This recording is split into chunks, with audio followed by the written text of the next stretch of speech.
It is truly one of the highest honours of my life, said President Trump as he was feted at the sumptuous state banquet in Windsor Castle, just round the corner from where we are now at the Guildhall in Windsor. The last 24 hours have seen stupendous levels of ceremony here at Windsor. The King has given an extraordinary welcome to the US President, and Roya and I have been here for it all. We've seen carriage rides, military parades, flypasts, and of course the state banquet, a feast fit for a king and a president with his entourage, which also contains some of the biggest names in tech and AI on the planet, all here to invest in the UK. The word special does not begin to do it justice, said President Trump, of the special relationship that we're always hearing about between the two countries. It really was this glittering mix of the old world and the new world, with an eye on our future relationship with the UK's oldest and most powerful ally.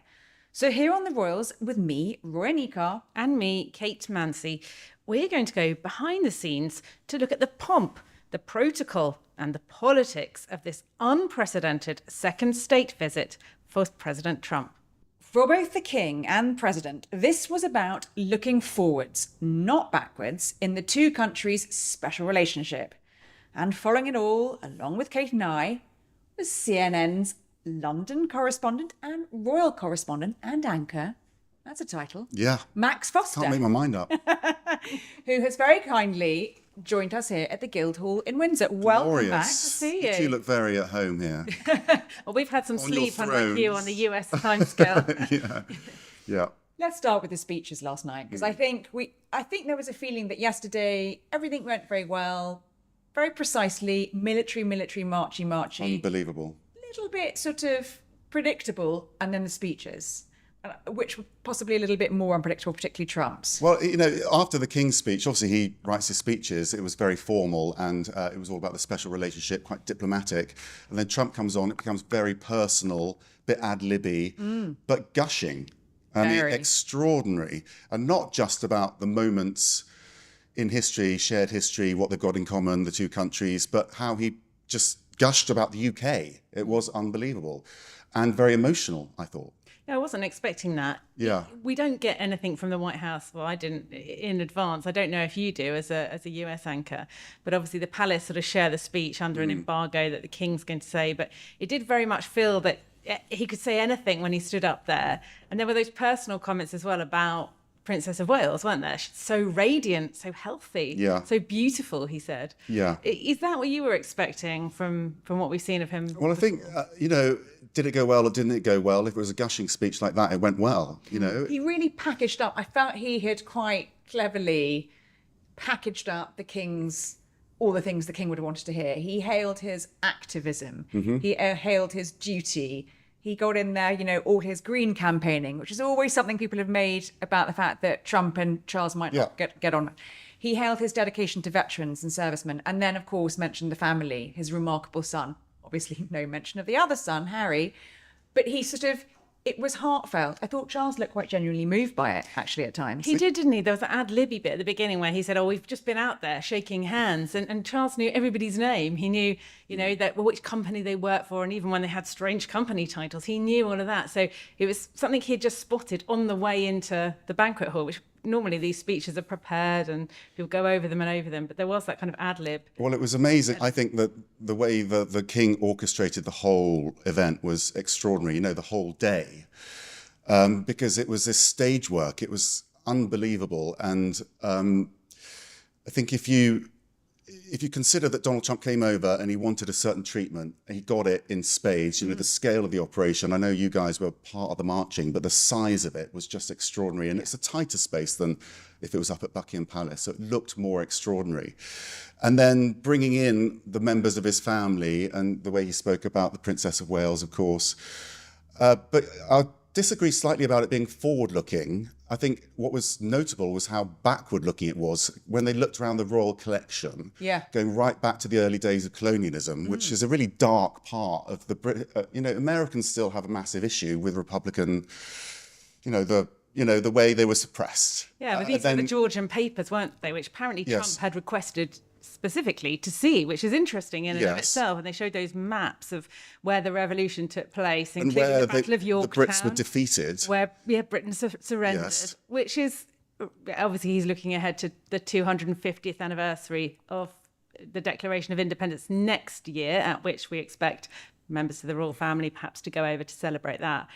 But it was interesting, and it was sort of dredging up an unfortunate Yes. moment at which George III had divorced from Yes. America. But then speaking to how we were defeated, and then moving on into the special relationship and Reagan and the Queen in the park riding their horses. I don't know. I think It went through some of the greatest hits of the special relationship. yeah, but I think wouldn't Queen Elizabeth have, her whole monarchy was about rebranding from the empire.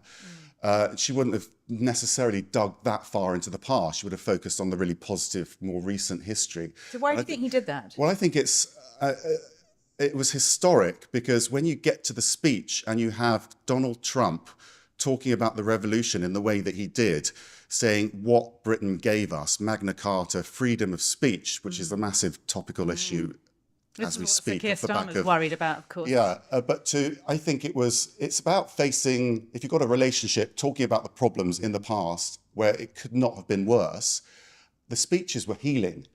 Well, I mean, Charles did say in his speech to that point, I don't think our sort of predecessors, King George III or Washington, Yes. would have ever imagined the partnership and friendship we have now. No. When you think about what was dredged up But during didn't just Charles set that up by bringing those items out from the collection? yes, Yeah, which were requested by Yes. Trump. And it's interesting, obviously, all this goes on, doesn't it, months before they come over. So they all know nothing's going to surprise them, not going to spring some kind of American Revolution chat into the state visit before they knew about it. There was that letter that was displayed as well from King George III as part of the artefacts from the Royal Collection, in which he said, he was quite sanguine about it after all the anger, saying, perhaps we can move forward to trade with America, which of course brings us right up to the present day. And it's interesting, both of them now drawing on history. In Charles's speech, he talked about the trade deal, which is obviously ongoing, Trump and the tariffs. He said, we were the first to do a deal with America. But then Charles said, we could do so much more. There's so much, no doubt, there's so much more we can do, which was really intriguing because, of course, Sir Keir Starmer's now sitting down with President Trump to work out And he was what hoping, that more is. when we talk about this trade deal, it's just a framework deal. There's no detail to it. So Starmer was It's not desperate done and for dusted. something really detailed to come out of it, like real money. Yeah. And then Downing Street briefing against that, we're not actually going to get it. And then Charles coming in with that, giving him that little nudge into the meetings. The in other the speech has been approved by Number 10, effectively. The other nudge I thought towards the end of the speech was, Charles talked about all the things that we've collaborated on over the 250 years of the special relationship, but there was a whole chunky paragraph, as you would expect from Charles, to Donald Trump, who is widely acknowledged as a climate change skeptic, by some people a denier.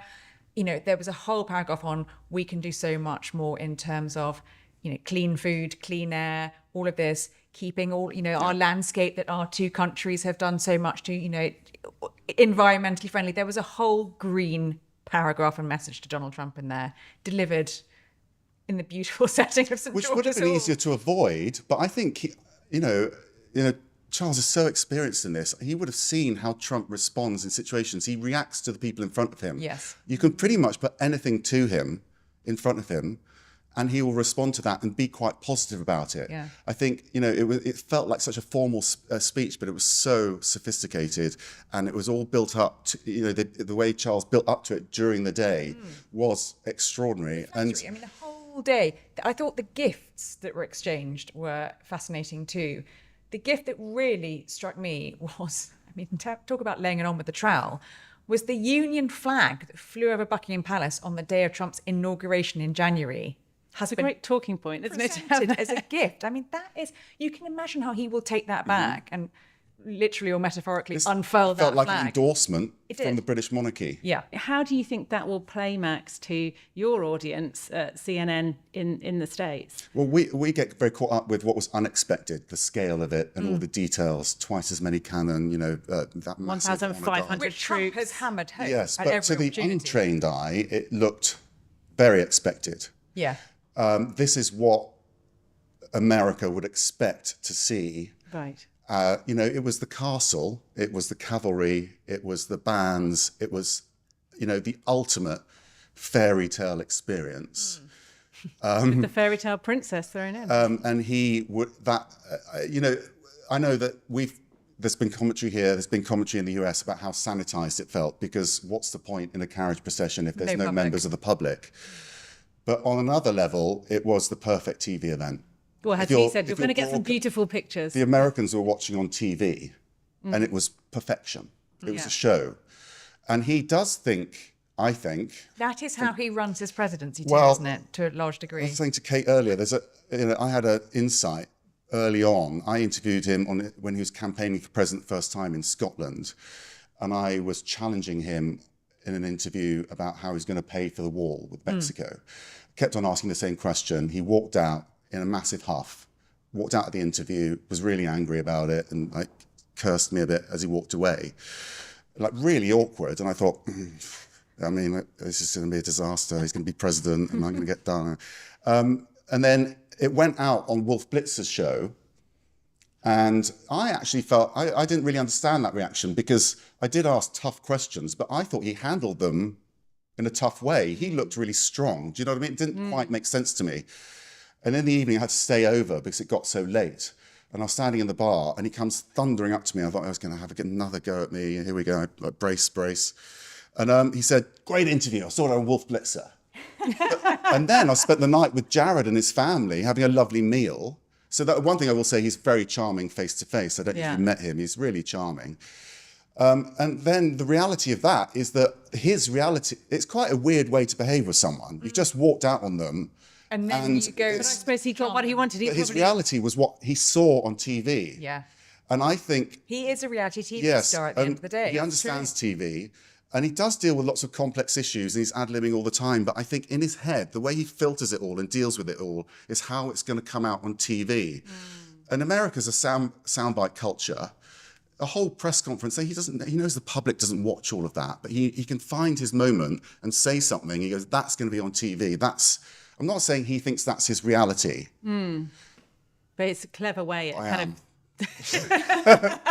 Clever way of forwarding his own brand. He probably did the interview with you, walked off and saw it on TV and saw exactly what you said. Well, as it was unfolding, he knew it was going to look good. That's so interesting. Talking back to the points of how do you bring up those difficult conversations with him. You've obviously had a difficult conversation with him. We heard today that the king has had a private tea with him after beating the retreat yesterday. So we don't know yet what was in that conversation. Maybe we never will until perhaps Trump tells us about it. But in that speech the king gave, he was talking about Ukraine as well, which is another kind of pinch point, isn't it? As to how supportive the Americans are going to be going forward and how tough they're going to be against Putin. Particularly given what we have seen with Trump and Zelensky and the king and our government's support for Zelensky. Of course, we had earlier the year those extraordinary scenes in the Oval Office of J.D. Vance and Trump monstering Zelensky. 2 days later, very deliberately, the king had met him here, and there was a lot made of that, a big show of support for him. So, this is all part of the diplomatic negotiations that are going on, both at the state banquet and probably behind the scenes. I'm sure at some point the king will have found a way to probably flatter Donald Trump and say, really encourage that you're still trying to find a peaceful solution there. Thank you. But to keep it on the agenda. He mentioned that in the speech, didn't he, about that kind of plays to Trump's idea of himself as a peacekeeper around the world. Yeah. And Charles really kind of lent into that idea. Which is interesting. I'll often be on CNN talking about how the British monarch is an apolitical role. Charles, as prince, felt that he could express himself more, but as monarch, he hasn't done that. And they'll say he has got involved in Ukraine, which is a political issue in America. It's not a political issue here because broadly, if he's representing the British public and it's overwhelmingly pro-Ukraine, he's not taking a political position, is he? No. But I think Trump knew, it's on the record that Charles had that view. He just didn't want to be embarrassed about it and being challenged about it. That's what I don't know. I don't have an insight into Trump's mind, but Charles would have worked out as long as I don't challenge him on it. And the reality is America has provided most in Ukraine. You can criticize it as much as you like. It's resourced the whole campaign. So there's a lot to thank America for.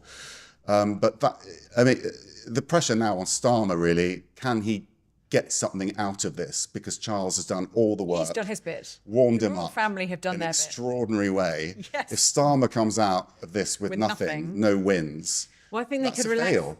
Yeah, exactly. I Fail mean, for UK. Yeah. especially the security bill that we've been landed with to provide this huge show.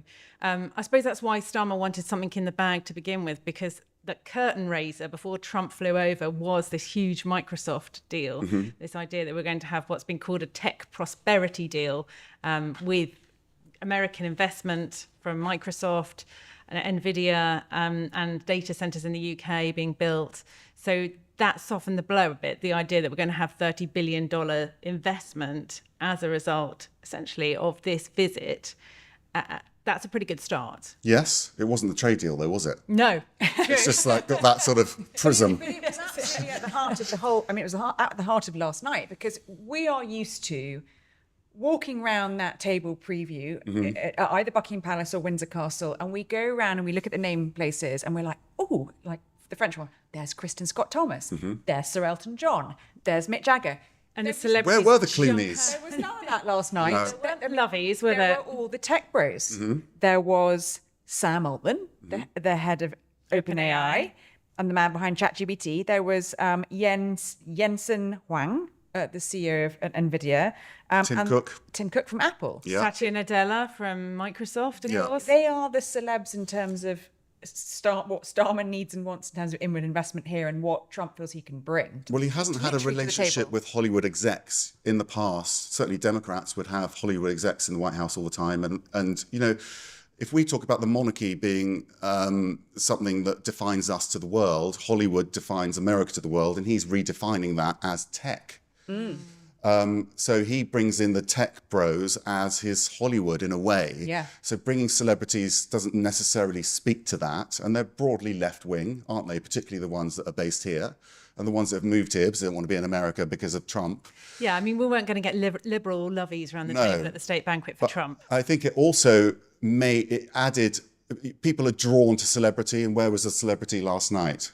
It was all in the royal family. The royal family. Yeah, it was. And that's what, I mean, we've done trips to America and Canada, and I remember doing a trip, William and Kate's first ever trip to Canada and California, and being in Canada for the first 10 days was all about monarchy and constitution and history, because of course that's Canada's monarchy too. When we moved to Los Angeles to do a couple of days of engagement, it all became about celebrity. Yes. And seeing sort of how William and Kate were viewed as mega celebrities in Hollywood. A level above celebrity, I'd argue, because the difference between America and the UK is that they can become head of state. Yes. We can't. Keeps a lid on us a bit. I think that speaks to our sort of uptightness when they look at us. I do, genuinely. You can't aspire to that. You can aspire to the top office in America. Part of that is you can be anything and do anything. But what you can't become is a member of the royal family without marrying in or being born in. And it's this unattainable celebrity. It's a level above, which makes it even more enigmatic, I think. Oh, That's the fascination. There's a funny moment. We learned that there might have been a chance for American to become queen because Charles brought it up in his speech, didn't he? Yes. About Nixon's daughter, Tricia, He who loves that story, doesn't he? in the 1970s, Yeah. he was basically set up been on a married date off. to escort her to a White House Yeah. dinner. There was a twitch, And it was Camilla very- twitched, didn't she? And she smiled. Yeah, I was watching her face on the monitor. Yeah, I think that was a fun moment. That, it's an awkward date that he was set up on because Yeah. in American eyes, imagine. Well, Yeah. we've seen an American marry into the royal family recently. It didn't go quite as planned. No, and, Sussexes haven't, they don't poll particularly well in America. Right. And I They think... don't poll well here either anymore. No, I think that is evidence of is something that I've noticed traveling. I mean, the three of us have traveled with the royals around the world, and each country's got a different relationship with them, don't they? And you've just spoken to how Canada sees them.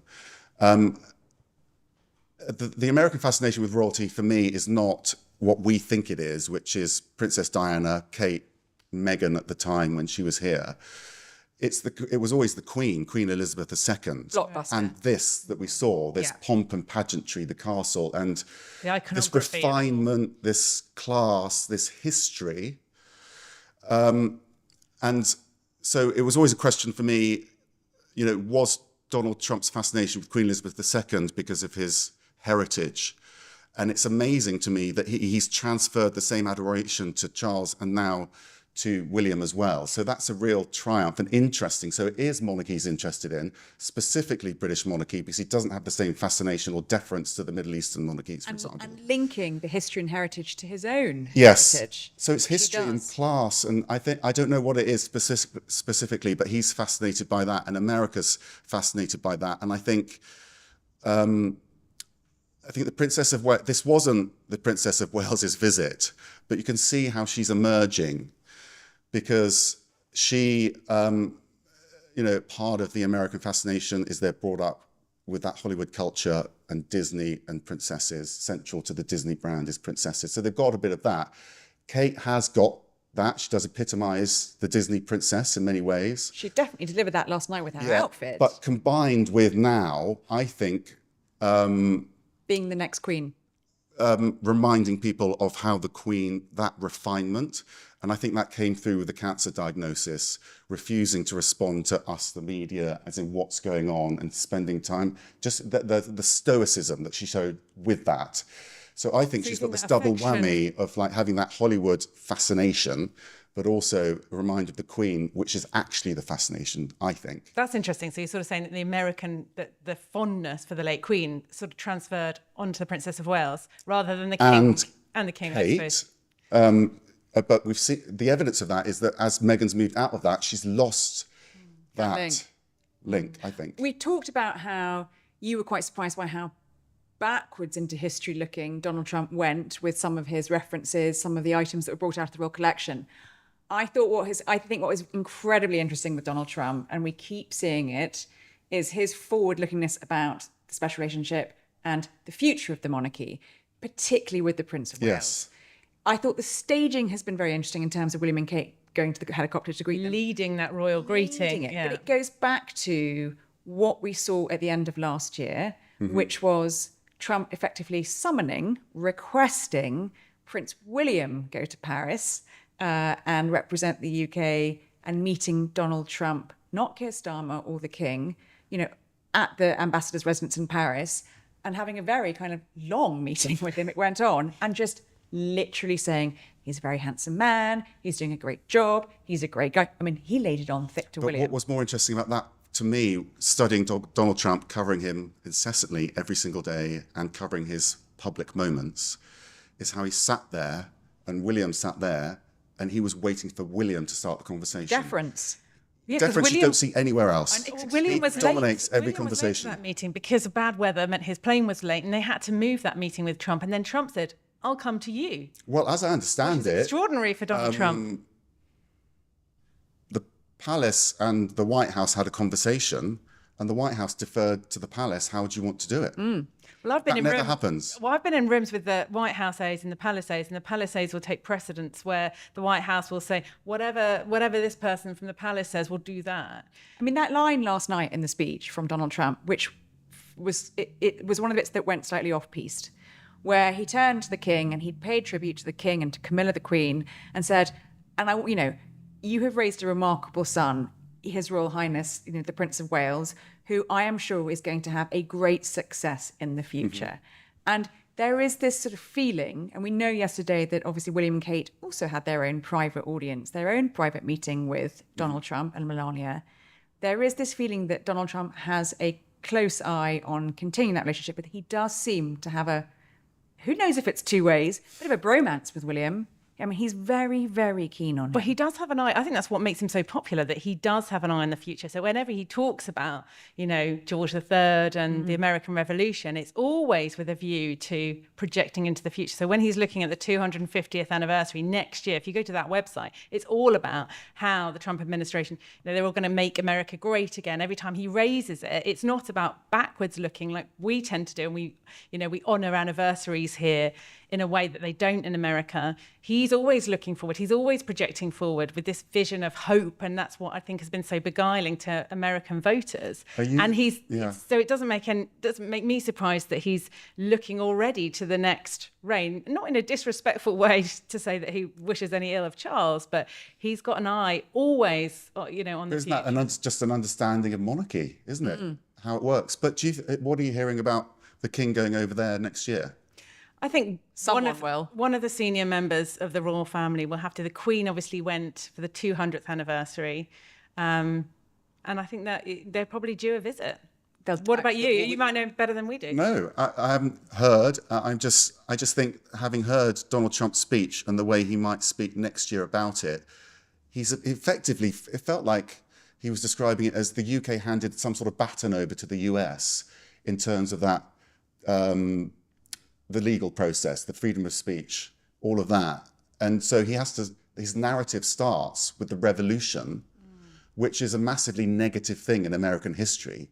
And he's turned it into a positive, which I found so extraordinary last night. We've talked about the sort of reception of Donald Trump within castle walls, the military parades, the pomp, the pageantry, the ceremony, the flypasts. But you did touch on the fact that there was this, extraordinary carriage procession just lined by military, not a single member of the public. I mean, there is no public access to Donald Trump at any point during this 2-day state visit.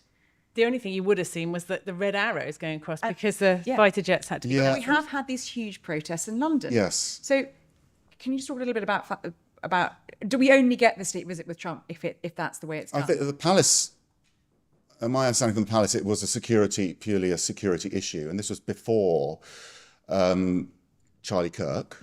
So I don't know. It certainly saved him from embarrassment, didn't it, by doing it that way? And certainly increased security, presumably. Yeah. And I mean, when he landed in that field, in the walled garden at Victoria House within the Windsor estate, they'd never had a helicopter land there before. And there were 3 helicopters land, the last of which was carrying Donald Trump and Melania. And the other 2 had reams of aides and staff and special security and things like that. It was quite something that when Prince William and Kate went out to greet them, even the king was sort of looking out the window to get a better look. It was just the show that he brought to town. The Beast was here. In Windsor, because it wouldn't have been secure enough. No. So it would have been the Beast. But, one egg would destabilise the whole state. Yes, and if I put myself in the other, the host nation, you wouldn't want that. Into the organisers' point of view, you wouldn't have done it because, particularly based on what happened the night before with the projection onto the palace of the Epstein images. Of course. Because so we had images of Jeffrey Epstein, President Trump, projected onto the castle walls, just which went Donald Trump utterly viral in America. Everywhere. And let's not forget the US ambassador from the UK, Peter Mandelson, has just had to step down. He was due to be at the banquet. I just think that negativity did play well on social, and an egg would have done. Yeah. So it was the right decision. Right. I don't, not saying from our point of view, from their, it was the right decision to keep it perfect and this televisual spectacular. And can you tell me about Melania? She and the role you think she played in all this? Well, there's a different tone to Donald Trump when he's with Melania. We don't see her often, do we? Is he on better behaviour with her? Yeah. Really? Yeah. Do you think he's a bit scared of her? No, I think he respects her. He wants, she is, and we talk about deference and how he defers to the royal family. I mean, obviously he defers to her as well. So you see it, and she has to be looked after. And again, the king saw that. It didn't feel like she was accompanying the president. It felt like she was just as important. She's had her own moments. Important. Yeah. I mean, today we've seen her, haven't we? Yeah. With the Queen and Princess of Wales. And she, if she was happy, he would be really happy. So I just think it all speaks to the same thing. If she, that worked incredibly well. And for the Queen to have given her this tour, and then the Princess of Wales adding to it, which was it looked a bit chaotic, the Scouts thing, but it was genius, wasn't it? Because it gave them something to do, and this interaction with the children. They're both so good with children. The princess showed off all her interests in one go to Melania, the the honey I outdoors, made the at kids, the art. It was just genius. We got casual Melania too as well, which I Yeah, loved. I don't know. Shoes. She's She seemed really happy she's an today. She enigma. seemed much more relaxed. Yeah, today. they give very little access to her. This was the Princess and Melania Trump's first official joint engagement, the Princess of Wales and the First Lady. And now we are joined by Dwayne Fields, who was there. Tell us how you got to be there, your Chief Scout. Well, first of all, I am so honoured to have been elected as Chief Scout. It happened about a year ago. In fact, this month, a year ago. What does that mean, Chief Scout? What does that mean? It's a position that Bear Grylls held for the second longest time in history. The previous person that held it was Baden-Powell, who held it for, I think it was 38 years. Who founded the Scouts. Who founded the Scouts. Yeah. Don't quote me on that number. I'm probably wrong. But what it means is I'm an ambassador to Scouting. I'm here to say thank you to every single one of our volunteers. I am a figurehead for the Scout movement. I'm somebody who was in the Scouts. So to leave the movement, go away, live life, come back as an ambassador, which is something that I did for almost 7.5 years prior to being Chief Scout. So for me, today was it was a standout moment. Having our joint president, the Princess of Wales, the first female joint president in history, alongside the First Lady of the US, was a great thing. You had some, as Mac was saying, some remarkably well-behaved, very young children there today. Tell us a little bit about who they were, what programme they're on, and what they all got up to with Melania and the Princess.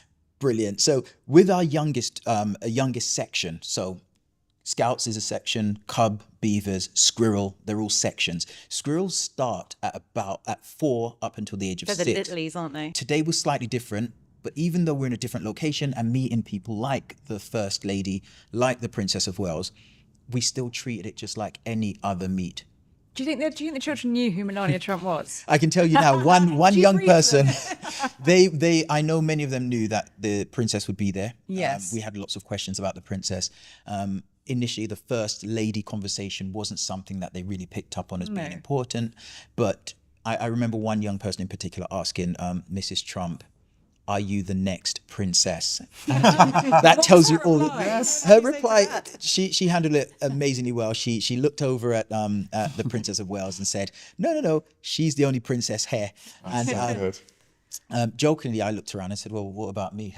But I can tell you now, the Princess of Wales then replied saying, "Hey, actually, this is a very important lady. She's the First Lady of the United States." And I took the opportunity to speak to the young people and say, actually, we can learn a lot about where the First Lady comes from in one of our meets. So that's something. What did she learn from it, do you think, First Lady? I can tell you what she got from it. She got lots of artwork. Some she created herself. Some she was assisted with by the young people. And also, she had the moment to reflect. It was a nice informal bit as well to the day visit, wasn't it? It was. We've had banquets and glittering candelabra and all of that, and this was you and the First Lady. I think this was something that really resonated with the First Lady. While she was doing some of her artwork with the support and help of the young people, she made a comment about being young, remembering doing this when she was younger. And I think it took her back to a really nice place. I'd also say Scouts, the moment you walk into a Scout group, doesn't matter who you are, you could be the Chief Scout, you could be a volunteer from another group, you're all the same. And it was really beautiful to see the Princess of Wales and Melania and our young people and our amazing volunteers all just taking part. It really was heartwarming to see, and I think they got a lot out of it as well. I think the Princess of Wales obviously shares your enthusiasm for Scouts, doesn't she? Yes, and she obviously does. that's why she's become patron. Tell us about your relationship with Princess of Wales, because there was that fantastic video that we saw a few months ago where she actually spent, I understand, quite a few hours actually away from the cameras. There was a little video that came out afterwards. Tell us about that day, and you were there. Yes. What's your relationship with her like? Well, I can tell you now, she is an amazing asset to the Scout movement. I think she's a wonderful person. She's a very warm and inviting person. And to spend time outdoors is a place that she enjoys. It's a place where she slows down, where the cameras, the lights, the attention isn't there. It's very much a personal moment. It's a personal time. And I think also spending time in the outdoors reminds her a lot of her earlier years, Before spending this time life. with her father, which is something that we spoke Before about. life. Before life like this. And Yes. about her father. What does she say about her father? And Well, the thing that I can share with you is that we spoke about how important it was that as an adult, as a caregiver, as a responsible person, you take your young person out into the outdoors, into the natural world. And that's something that she feels she benefited from. She's talked a lot about that in the past in terms of her upbringing, being outside a lot. She's also talked a lot about, and linked it to the Scouts and being co-president, she's talked a lot about the importance of the outdoors and nature in terms of her cancer her recovery. spiritual connection. In terms of her cancer recovery and it helping her with her recovery. And that's something I think we're hearing more and more from her on that. We're definitely hearing more and more of that from the Princess of Wales, excuse me, but we're also hearing that from young people generally. There are countless studies that when asked, young people reply that after spending a significant amount of time outdoors, they feel better within themselves. They feel mentally more able to cope with other things. So I just want to ask what the chemistry was like between the two. It was brilliant between the princess and the first lady. The chemistry was wonderful. It was really warm. They had lots to talk about beforehand.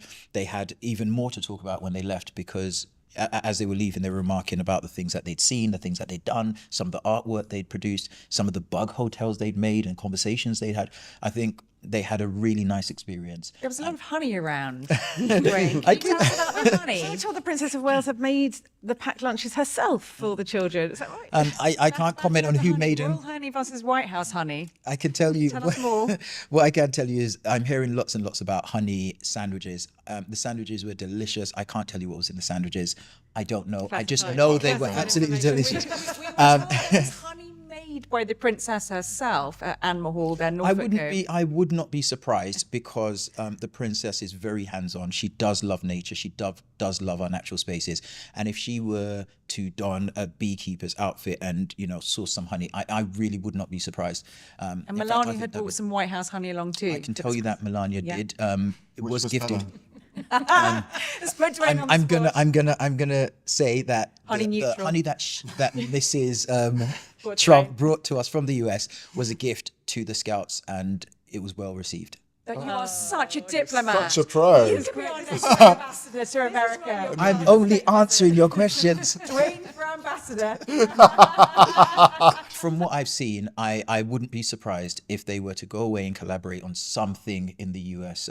I'd love to see the squirrels sections exported to the US as well. I'd absolutely love to see it. And again, I keep saying I wouldn't be surprised.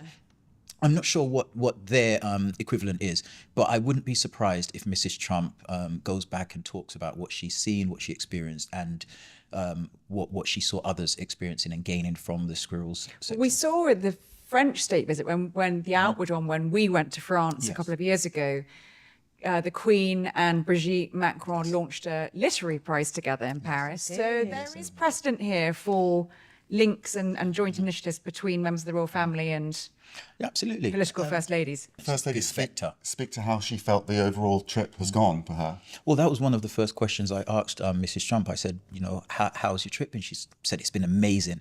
And my comment back was, I'm hoping that we can top it off by introducing you to some of our squirrels. Did I see you take off your neckerchief? Yes, I did. Give it to her.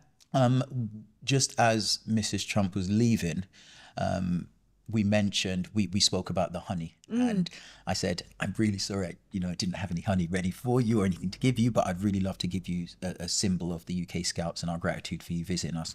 And I took my Chief Scout Nikkhah, which is tied in a friendship knot, and I gave it to her, and she received it.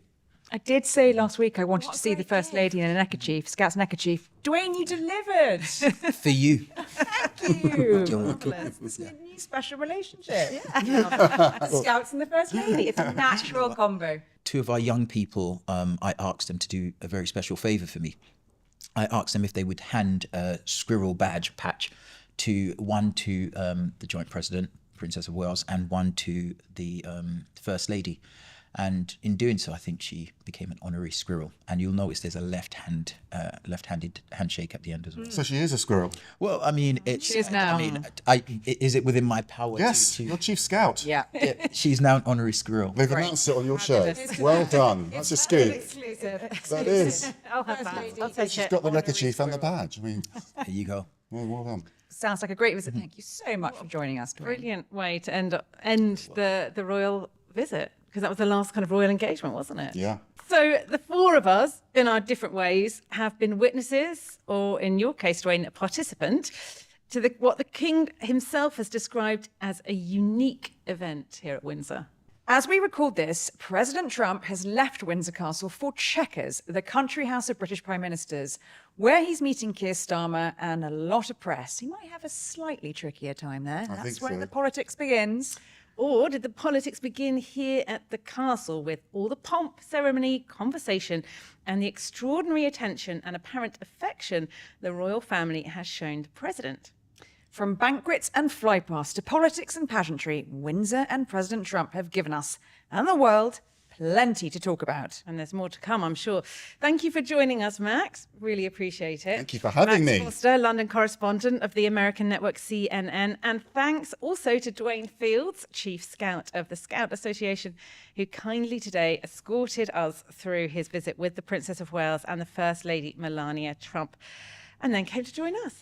Let's have a little group reflection. What's your standout moment of the state visit been, Dwayne? Probably said you're going to say something to do with the squirrels, aren't you? There was a moment where one squirrel asked the First Lady if she was the next princess. And it was an enjoyable moment because between the First Lady, Princess Kate, myself, and some of the others around, it was a really joyful moment. And the responses were amazing. What about you, Matt? I think it was Trump's speech just because it could have gone either way. And it was, I mean, I'm a Brit. It was a great show. I think the monarchy did it, surpassed themselves, and he was so gushing, and it was a proud British moment, actually. For me, used to the kind of pomp and pageantry that we lay on here, it was the Trump show it was what they brought to town. So it was those 3 huge helicopters landing in the field behind pretty small Victoria House in the back of the Windsor Castle gardens, essentially, and just the show that the Americans brought with them. That was dazzling in and of itself. But what about you, Roya? What stands out for you? I think it's been watching Donald Trump and how grateful he is for this visit. Kept saying thank you. Watching him do the honour guard, inspect the honour guard with Charles yesterday, he sort of came towards us at the end, stopped and talked to the king and the main sort of soldier overseeing it, and said thank you about 4 times. And then when I was watching the beating retreat ceremony on the East Lawn, at the end of it, the king sort of led him up the Eastern Terrace steps, but he stopped again to talk to the sort of senior soldier overseeing it and said, thank you, it was beautiful, thank you. He's just very pleased to be here. And I suppose whether the question will be now, will he put his money where his mouth is, show his gratitude with new deals, signing? Where's the cash? Show us the money, Donald. we know you're grateful, but show us the money. It's up to Keir Starmer now. The royal family have done their Close bit. the deal. Close the deal. Seal the deal. Well, as President Trump told the king, we are like 2 notes in the same chord, and each beautiful on their own, but really meant to be played together. Poetry.